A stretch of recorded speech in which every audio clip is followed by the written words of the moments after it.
Welcome back to Mason-Dixon Acres. I'm Elena, and today we are going to be talking about grow lights.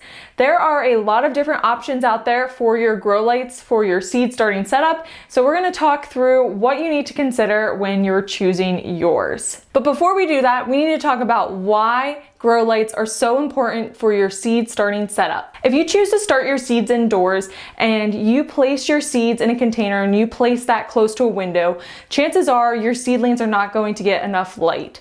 They're going to start growing and they're going to start looking straggly and really leggy. They get long and skinny and they're not a sturdy plant. The benefit to using grow light is that the light source is directly above that plant, and it encourages that plant to grow straight up, vertical, and it helps it form a stocky, nice stem and a good root system. So what are some of the things you need to consider when you're looking for your grow lights? There are two main things that you need to consider. That is light intensity and light color.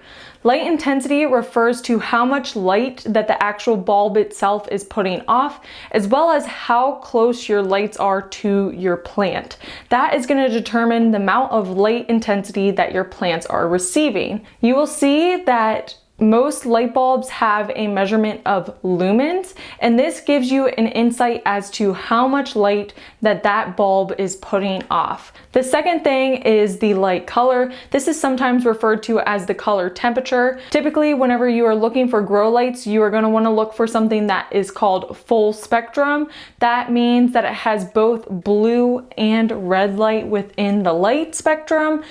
Plants need both blue and red light whenever they're outside. They do have a full spectrum, even more than just blue and red, but the blue and red are most critical for your seed starts. So blue helps with that green foliage that you see with plants, and then red helps with fruiting and flowering. So when you're looking for your grow lights, definitely go with something that has both lights in the spectrum. If you're shopping online for lights, you might see this as being measured in Kelvins. You want your Kelvin rating to be anywhere between 5,000 and 6,500. So now that you know some basic measurements for your lighting, you're going to need to choose between fluorescent or LED bulbs. I recommend going with LED lights for several reasons. One being that they are way more efficient than fluorescent bulbs. The second being that they typically aren't cased in anything that can break, such as glass.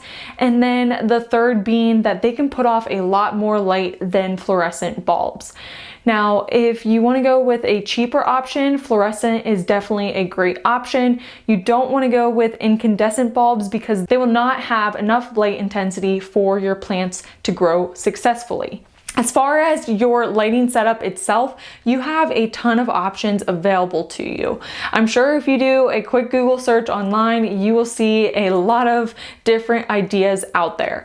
I'm going to share with you the two ways that I've used grow lights in the past, and I'm going to explain some of the benefits and the cons to both. So the first is this clip-on light here. This is what I purchased the first time that I was seed starting indoors.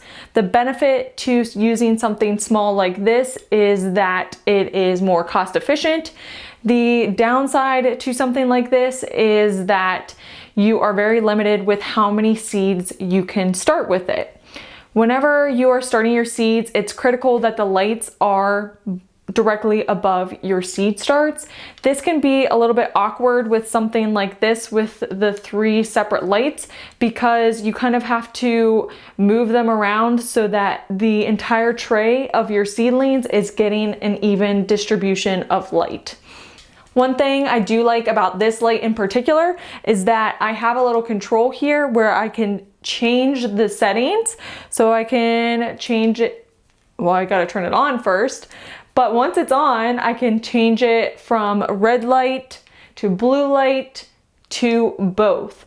And this is really beneficial if you want to experiment and try just the blue light, or if you want to use both. I like that you have the option to do this.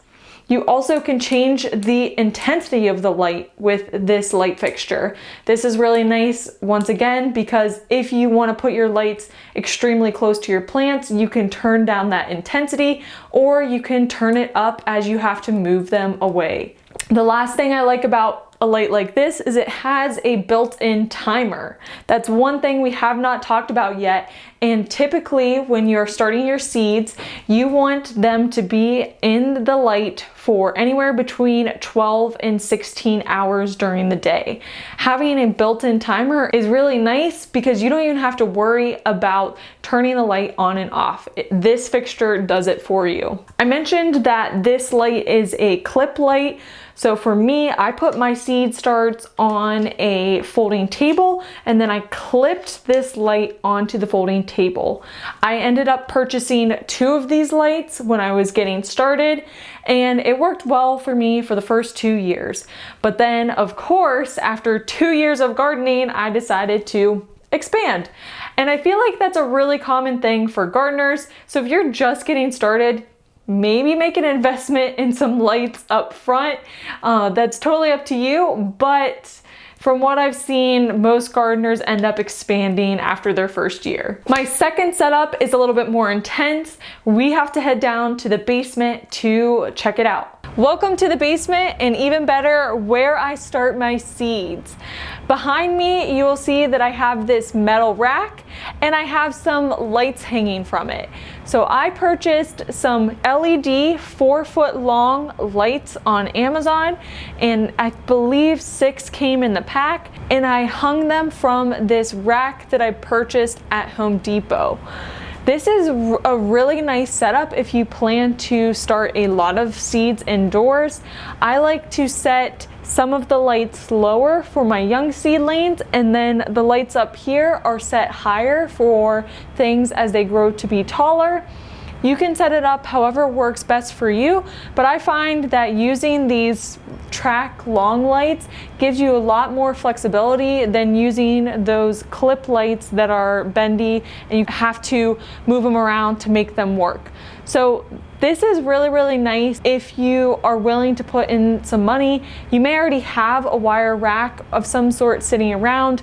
I believe 6 of these lights cost me $100. I'll put a link in the description of this video to both of the different light setups so that you can choose what works best for you. One thing I really like about these lights here in particular is that they're daisy chained together. So if I'm not using the lights up top, I can just disconnect them and I don't have to worry about using extra power when I don't really need them. I'll show you.